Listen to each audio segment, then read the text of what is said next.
Ladies and gentlemen, we are on here.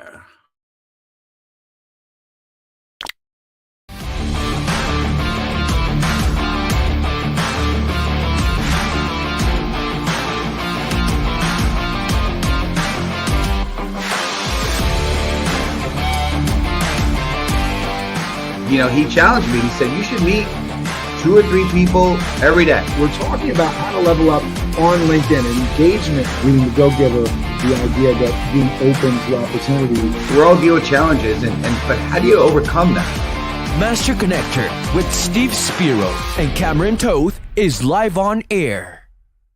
Oh, yeah, baby. Yes, we are. So we're coming to you live, and we are so excited because if there's anything that we can get jazzed up about, it's one of our core principles of networking, being authentic.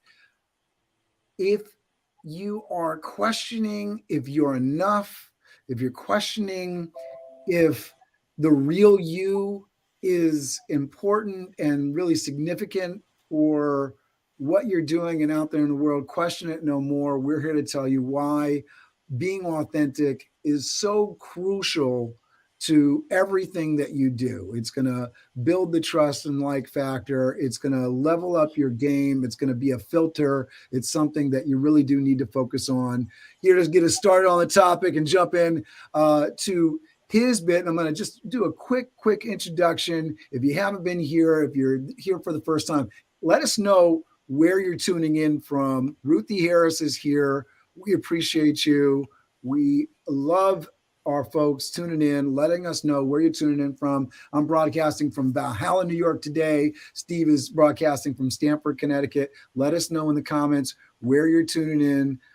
We appreciate you. So without further ado, I want to introduce my man, Steve Spiro. If you haven't been here before, this is a great introduction for you. If you've been here before, you may not know all these details. So I met Steve Spiro through Master Networks. He actually got introduced to Master Networks by a good friend of mine, Rob Genovese. And so the network, the connections, all the networking things that we talk about in play, right? So we connected on a face-to-face, and I'm sitting in my satellite office in the Chrysler building, and we are chatting it up, just having a good conversation. And so some of the things that he talks about, so showing who he is right from the moment that we started talking, I was saying, I have some challenges in business, and, I'm looking to do X, Y, Z with my business. And he introduced to me this amazing book that talks all about how to build your business and basically make a turnkey kind of business. And so that was my introduction to Steve Spiro.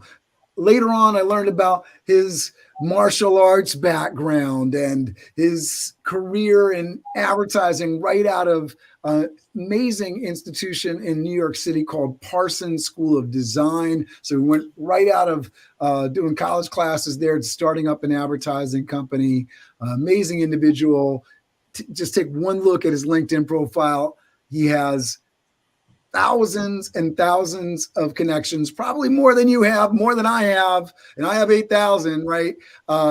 He is truly the master connector, and not only for the social media grab, but his ability to follow up with people and create time for face-to-faces and really get to know people is something that's just an admirable quality and something that I am still learning about to this day. So without further ado, I'll introduce my main man, the master connector, Steve Spiro. I appreciate that, Cameron. That is humbling hearing an introduction like that. But what's going on, folks? Hey, it's Steve Spiro, the Master Connector, coming at you live and direct. And we're so blessed you're here. We encourage you to get in the comments, connect with each other, right? If we're the Master Connector show, you got to get in there and connect. So make sure you're participating. Don't be a LinkedIn lurker. Be a participant. So we want your engagement, your participation, as best as you can. Even if you just put hashtag hi, I'm here or something. Okay. Tell us where you're tuning in from, like Cameron said. But it's been a blessing having Cameron in my life. And I've learned a lot from you, sir. It's been a great experience.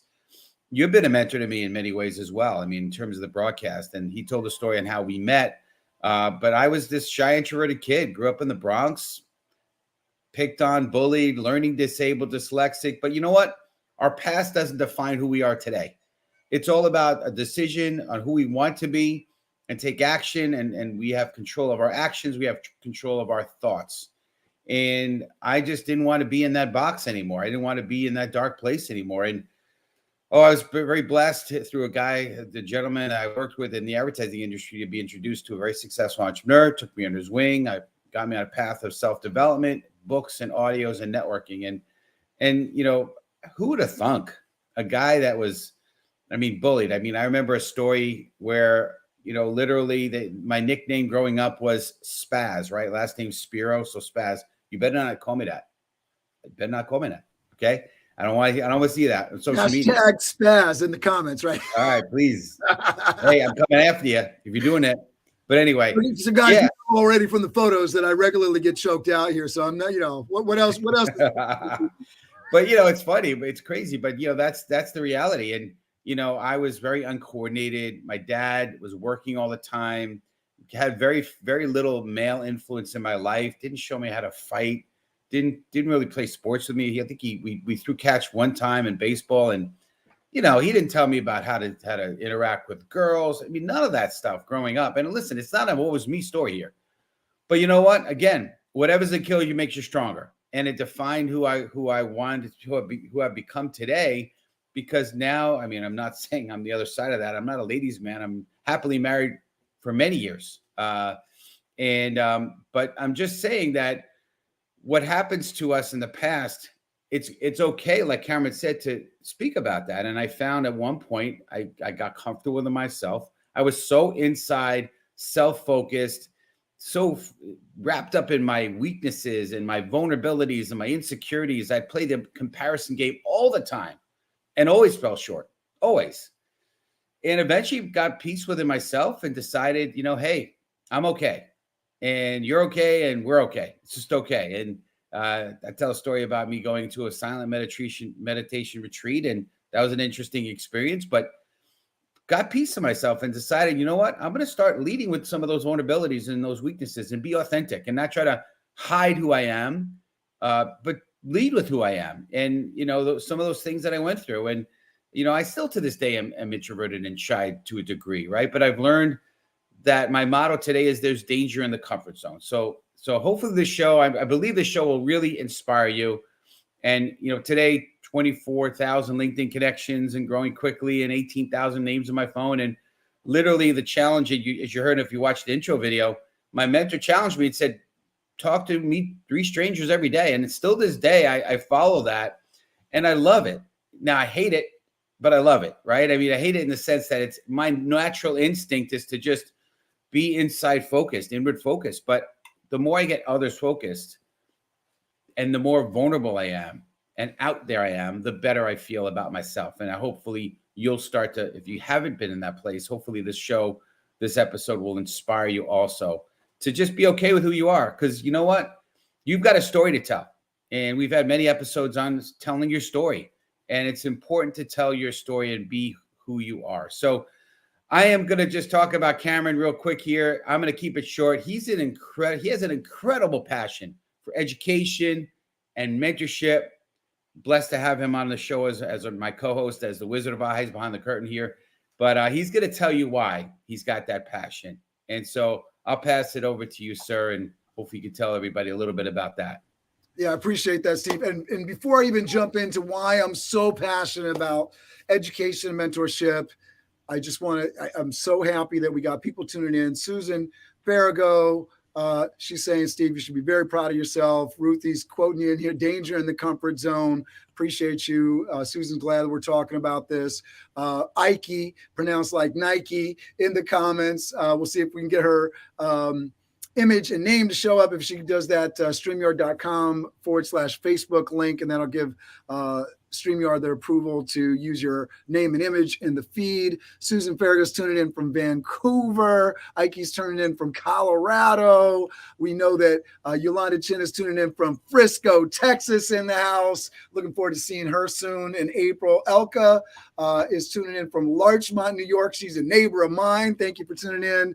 Ruthie from Buffalo, New York in the house. Not sure. Oh, Adam from Austin, Texas. I got to look over at his profile. Stephanie from Rehoboth. I haven't heard of this town before, Stephanie. This is a challenge. I'm pretty good with my words. Rehoboth Beach, Delaware. That's pretty good. So I love seeing new places. So we appreciate you all for tuning in. If you have not gotten in the comments, if you're not connecting in the comments, and right now, as you're in the comments, do hashtag intro for me and intro yourself. Tell us a little something about yourself, whether it's where you're from, if you haven't already said that, or something about what you do or something you're passionate about. I'd love to know what you're passionate about so we can help you get there. So speaking about passion, my passion, right?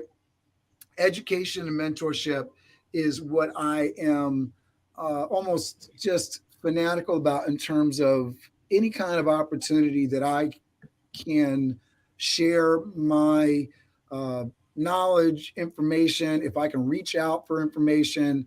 And I'm sometimes still shy to do it like I was when I was starting my business and way back in the days. But the reason I'm so passionate about it is my education. As I was growing up, split parent family.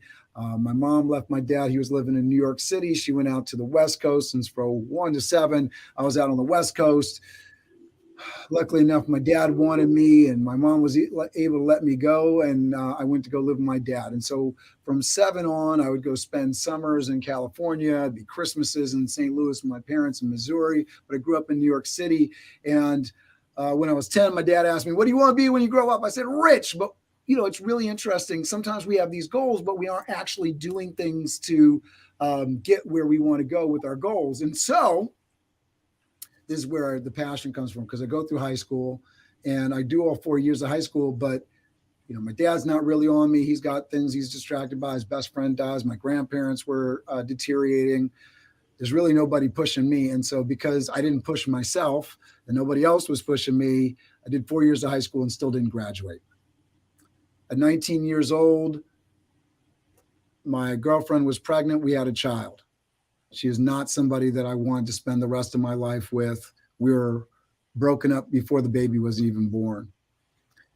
That sobered me up. I said, oh man, I gotta get serious. So I went after the GED and then I got into college, but I wasn't seeking mentorship. I wasn't seeking guidance, not financial guidance, not educational guidance to make sure I was in the right place, learning the right things, going in the right direction.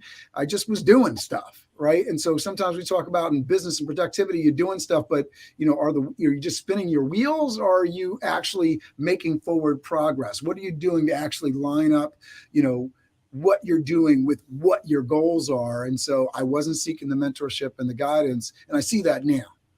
And so that's why I've been passionate about it. And since 1996, I've been volunteering with an organization called Sound Business Inc. Tomorrow they have Career Day in the city. So a lot of professionals are going and talking to high school students, and I'll be there as well, talking to high school students. And I've been involved with this since 1996. I'm on the board of directors now. It's called Sound Business Inc. If you want to look it up. And it's a college and career preparatory program run out of 8 Philip Randolph Campus High School in Harlem. And so my passion is talking to these kids. And it's really interesting because I come in as a white male suit, and I tell students, I didn't graduate high school. They're like, whoa.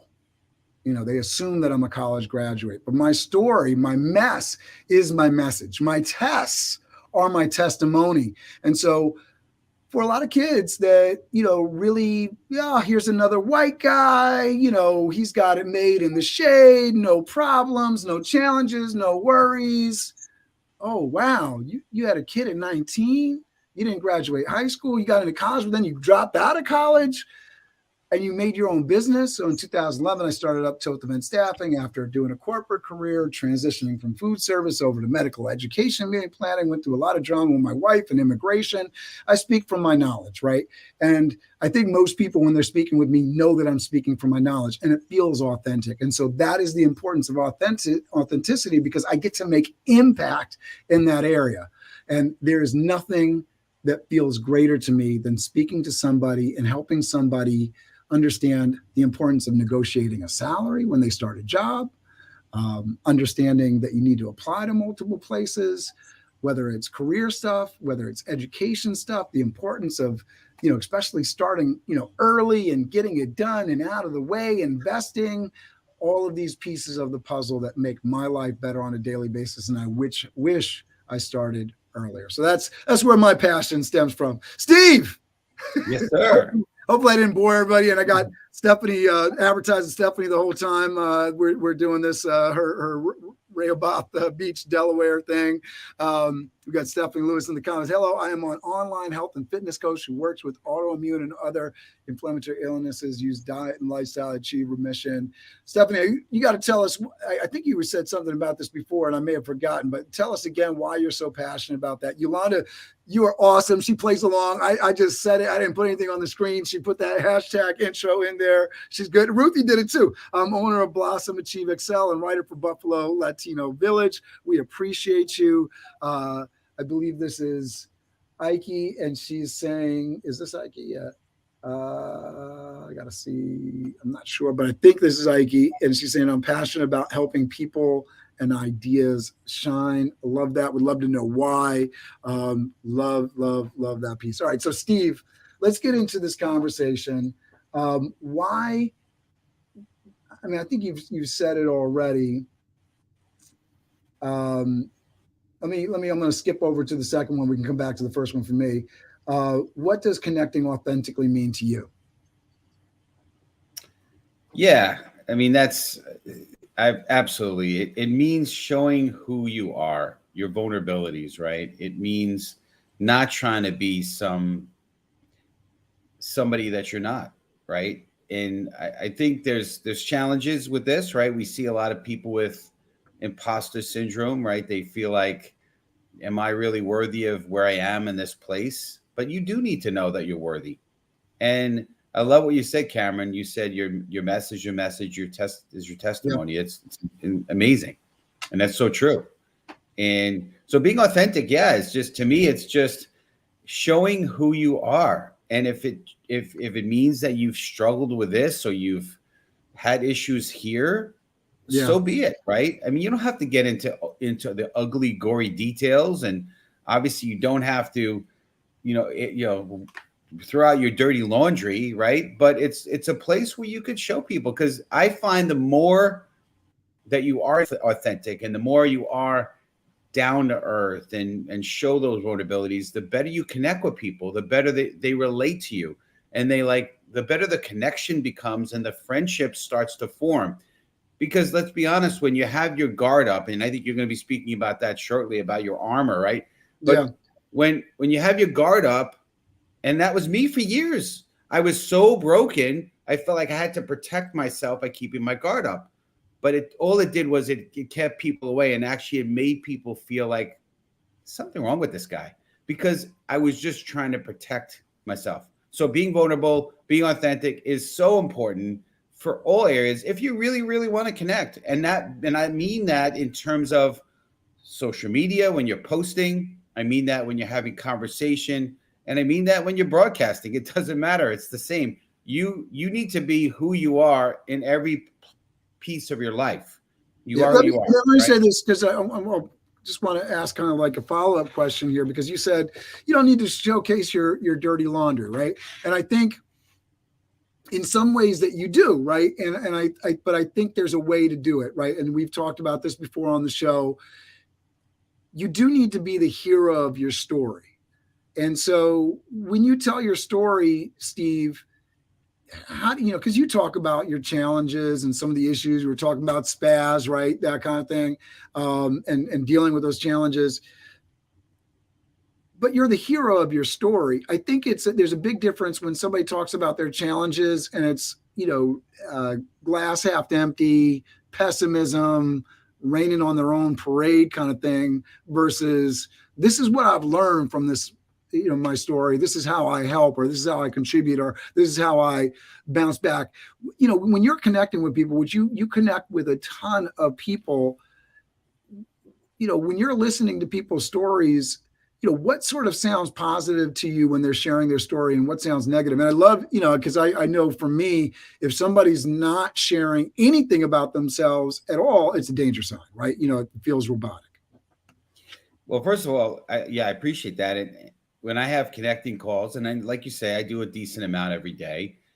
And, a lot of people, I say, hey, and I almost say the same thing every time. I'm not being robotic, but I find it works. And I say, hey, I'd love to hear your story, your journey, not just what you do, but the born and raised, the whole nine. I'll tell you mine and we'll go from there. And when people start with, so I was born and raised in New Jersey, and today I'm this, that, and this, and they go on and on and on about what they do. And I'm thinking to myself, did you even listen to what I said? Like, you're going right to the career part.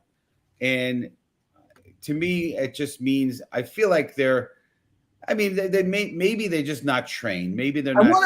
I want to make sure people are like hearing this as you're saying it, because I think this is so crucial. You're going to do a short connection call, 15 minutes, half an hour. I know your preference is a half an hour. Yeah. Mine is a 15 minutes. So I feel like I can cut it off at the 15, or if, and I leave time on the end. So if, this is going well, we got stuff in common, right. Because I'm trying to protect myself exactly from that. I've been on the call, and I was on the phone call with two people, which I always feel like is a little funky rather than just talking one-on-one, especially for a Zoom call. I'm talking to two people, and here's the underhire and the boss. And I'm like, tell me about yourself. And she's like, yeah, we sell this and we're good at this and we do a great job. And I'm passionate about that. I'm like, you're not a real person right now. You're a robot. I don't want to talk to you. You're a salesperson. Yeah. Yeah, no doubt. You're not a person. And there's no person there. Yeah. To your point, listen, I allocate 30 minutes. And again, it is what it is, right? So if I had one recently where the guy spoke literally for 22 minutes. And then he said, oh, yeah, and that was my he says to me, that was my 5 minute, about me. And I giggled and I said, yeah, it was a little more than 5 minutes, but in the 6 or 7 minutes left here, let me tell you a little bit about me. And I did. I just told him a little bit about me. And it probably means to me, I'm probably not looking to do business with this person, or I don't want to collaborate or maybe connect with them, because they kind of reveal to me who they are and the kind of person they are. So, and a lot of times I know you're connecting with people that you're not going to do direct business with, but a lot of people that you could potentially refer to this person. So if they come off real and they come off authentic, are you going to potentially send somebody from your network? Probably not. If I feel like they don't come off real or authentic, right? Correct. Right. So I don't look at it as, in my perspective, again, everyone has their own way of looking at things. I'm not looking to protect myself. I have a 30-minute window. I've allocated 30 minutes for that person, and it is what it is. And if they choose to, and I've had this happen too, where the person has chose to speak for 30 minutes. I said, okay, well, nice to meet you. And that was that, nice to hear you. Yeah, pretty much. Yeah. So, and in your question, you had a question earlier on in that part. I think, I don't know if I even got into it. You were talking about robotic, right? Yeah. Like, how do you sort of make the decision line on whether, this is somebody that, because I know you connect with a lot of people, what's a good connecting call to you, in terms of them sharing their stuff. Because I'm very much like you. A lot of times people are not forthcoming. And so to break the ice, so to speak, I'll tell my story, some variant, depending on who they are, of what I just shared with everybody. Why I'm passionate about mentorship education. Maybe I might talk a little bit more about, Toth Event Staffing or Biz Dev Live, or even the Master Connector Show, depending on what hat I'm wearing for that given call and what the person, connected with me, what their interest was. But what's a good call to you? What's a I feel like they're all good calls because there's no agenda to the call, right? In the sense that I'm not trying to get something from them. I'm just trying to determine, okay, where does this person potentially fit into my life, my career, my business, right? Are they just somebody that's going to be there in the background, or somebody I'm going to potentially look to collaborate, right? When you and I, Cameron, spoke and had that initial conversation, I knew right away that there was this is somebody I want to try to figure out ways in which I could, have you somewhere in my life, in my, career, something. There was definitely something there. So to answer your question, I mean, I'll just say it like this. This may or may not ask you a question, but so when somebody goes on and on about their career and they didn't really tell me about their story, I say this to them. I just make a little joke. I say, So in other words, you came out of the womb and you became a lawyer, huh? I mean, tell me the story. I laugh, smile like that, and and I get a little animated, and they most of the time they get it. Oh, okay, yeah, yeah. Let me tell, yeah, and then they go into it. But yeah, every call is a good call because again, it's not an agenda, and I just know where I stand. Because again, when I start my call, I say, in my case, hey, it's great to connect, but if you don't know much about the person other than what's written in their profile, what good is being connected? So I'd love to hear your story, your journey, right? So I to me, it's a successful call because I'm seeing where they are. That's to me what it is. By the way, I'm reading another great book. Cameron, you may have brought this book up to me. I don't know, but it's first time reading it or listening to it, and that is Never Eat Alone. Fantastic. Yes. Really, really good. You probably told me about it. And it feels like a lot of what I'm doing is the author is talking about. But one thing I'm not doing a lot of, and I need to be better at it, he talks about it, and that is doing a little research before you get on a call with somebody and kind of, at least reading their profile. There you go. That's it. That's it. Yeah. Great book. I'm disappointed in myself. I didn't pick it up sooner. But yeah, do some research and know a little bit about them. And there's a part of me that likes the blank slate because I'm coming into the call just because I want to hear it directly from you. But there is in terms of likability, if the person feels like you've actually studied up on them, there's a complimentary feeling like that. Wow, this person really cared to want to get to know me. So there's that side of it as well. So I'm gonna take some heed to that book, but it's great. So again, listen, whatever your objective is, mine is just to connect, and I think it's always a successful call. Yeah, I love that. Yeah. So I guess I'm going to ask you a question, right? And that is on the topic of go-getters. So, okay, you be you. Okay, we're going to that one. Okay, good. So let me just say this. I love these slogans, right? I was in the advertising industry. And of course, we all know Nike, right? Just do it, right? But a while back, quite a few years back, Reebok had one. You be you, right? Reebok lets you be you. That was the slogan. And that phrase always stuck with me. So we were thinking about the topic and the title of this show. That was in my head. You be you, okay? But the question is, to you, what does being you, Cameron Toth, mean? I can't believe it's 1:27 already, Eastern Time, Steve. We just blew through this show. Guys, if you want us to talk on this again, let us know because we obviously can go into it. And I want everybody that's in the comments, do you struggle with being yourself? Do you feel like you have to put on airs? One of the things that's sort of interesting about me that's a little bit different than some people, I'm sure there's a lot of other people that are like me that love putting on a tie and everything. But one of the things that's interesting about me, I went to a job interview and I was dressed in a three-piece brown suit for this interview at this medical education company. And to Steve's point, like about doing research and all that, this was before I knew, hey, you should check in with the company, see what the company culture is like. But my culture is getting dressed up. My culture is dressing up. I like being formal. On the personality test, are you more formal? Are you more casual? At work, I like to be formal. I get distracted if I'm in jeans and a shirt. I want to hang out. I want to put my feet up. I want to go on a hike. I want to do things, nothing to do with work, but I can sit at a desk and I can work till, from 9 a.m. to 3 a.m. at night, almost without food, maybe living on heavy doses of coffee, right? But I can just drill away and I'm happy, I'm good. But one of the things that goes along with that is the uniform, right? And it serves me in a lot of different things. I interview a lot of people.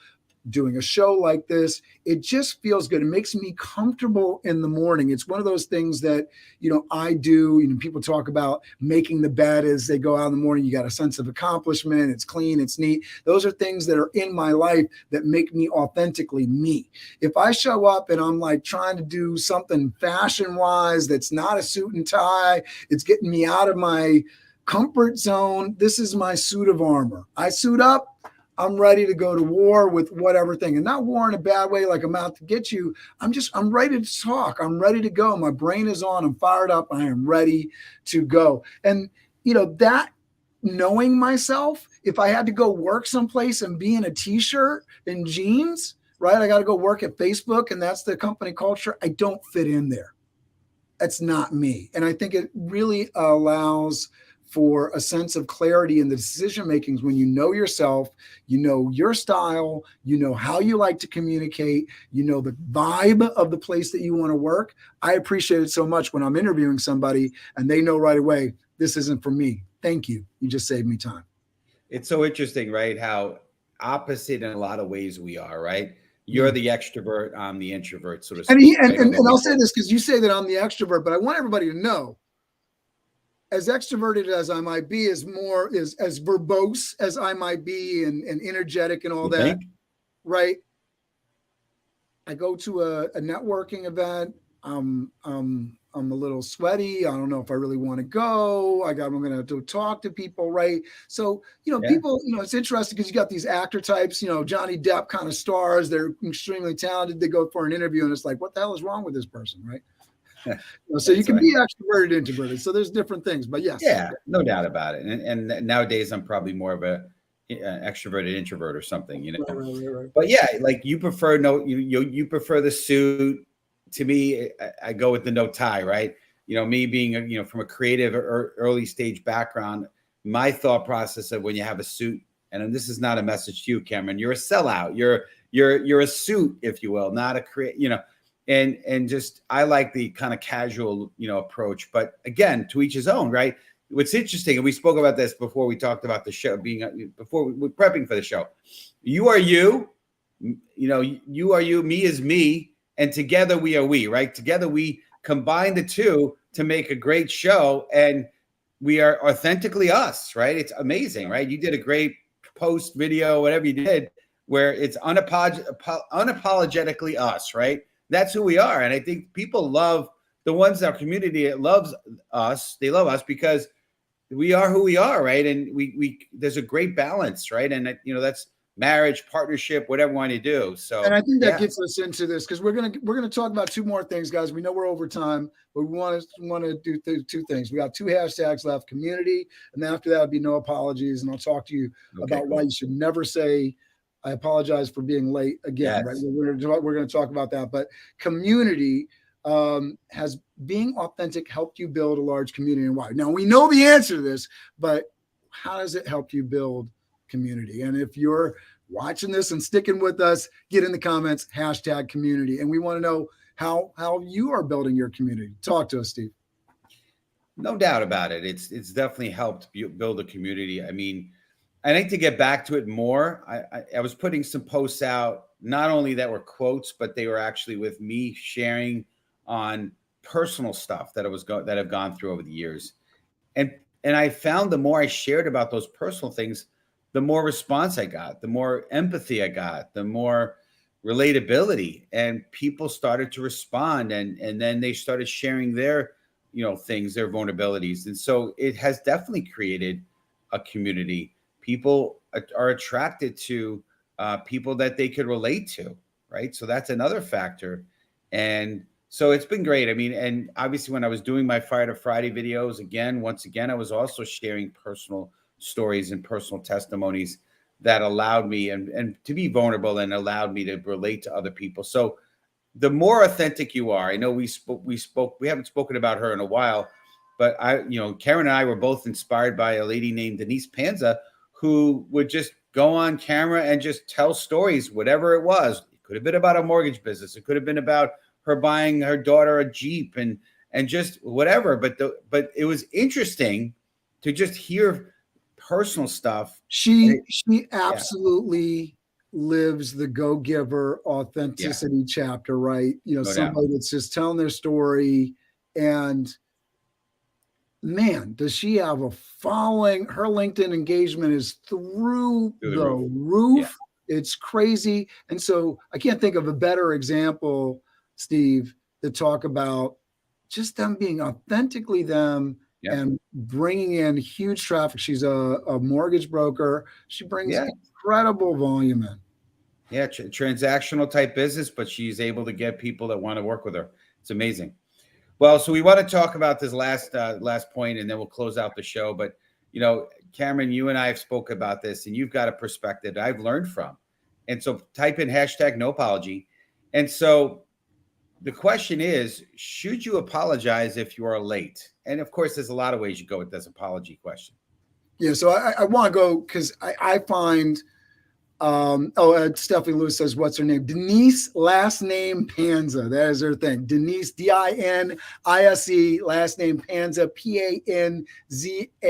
She is amazing. She's definitely somebody you want to follow. So hashtag no apology. So if you're I think there's a lot of people out there that feel like they need to apologize this. And I'm going to pick on my ladies a little bit because you guys if guys are guilty of it, I find, especially in the interviewing process, you're doubly guilty. And so I'm raising a young woman. I have my wife that I coach on this, and so many women that come through my door interviewing and that have worked under me with Toth Event Staffing and in other places. The idea that if you do this or do that, and it's not really something that you need to apologize for, but you're apologizing. And so I'm going to tell you two big reasons that you don't want to apologize. And not in a Donald Trump, I'm always right, I'm never going to apologize, even if I'm wrong kind of way. It's not about that. I'm not outlawing apologies.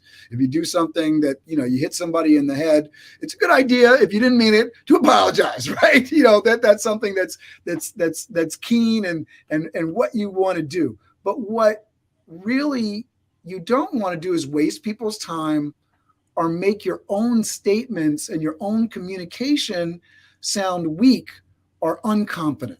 You want to be a confident person. And so rather than apologizing to a group, you walk into the meeting, Steve, right?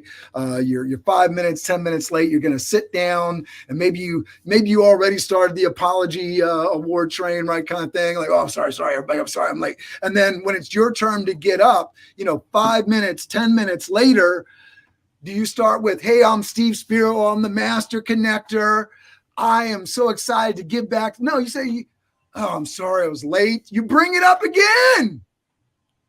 You bring up this stupid thing. So you wasted people's time coming in the door. You disrespected me coming in the door late for whatever reason. I don't give a fuck.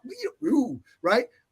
But that's the kind of feeling. And now you're saying and wasting the time again. No, my folks, people, come in. If you need to acknowledge the fact that you were late or you feel like that need, you say, thank you for your patience. I'm so excited to be here. My name is Steve Spiro. I'm the Master Connector. I love giving back. I want to connect you to my large network. You are speaking from a position of strength. You are speaking from a place of power. Don't diminish your power. My gentlemen and my ladies, don't apologize for nothing sandwiches, right? Don't take away from your speech. Oh, I'm sorry. I'm sorry. Sorry. No. Hey, thanks for being here. Appreciate your do you mind if I put this here?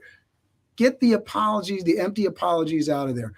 Somebody I think says, if I say love you all the time, it has less meaning. And I don't disagree with that.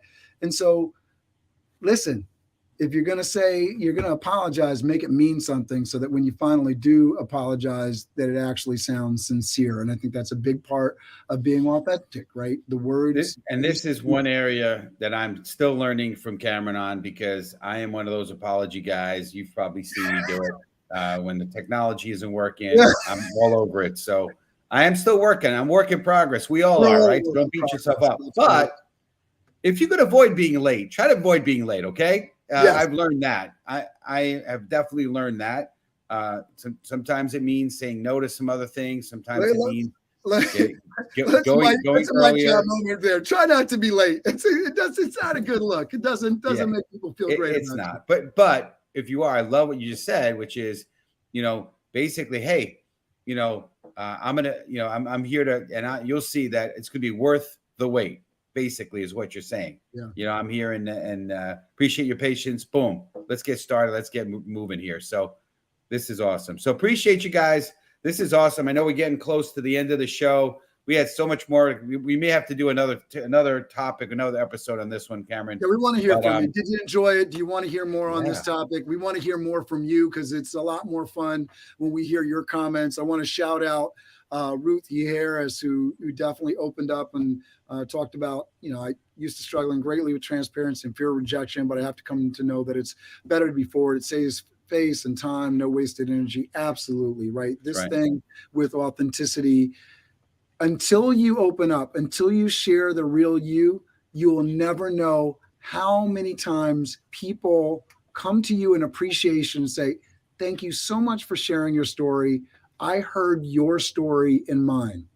And I felt those goosebumps the other night. I presented at a networking meeting and I told my story. And the guy said, I heard so much of my story and yours. And I wasn't satisfied with that. I was like, really? What did you hear? And he started to talk to me about his challenges with education, having a child young with a woman, those kinds of things. So it's just incredibly, incredibly meaningful. You don't know who you're going to touch until you share your story.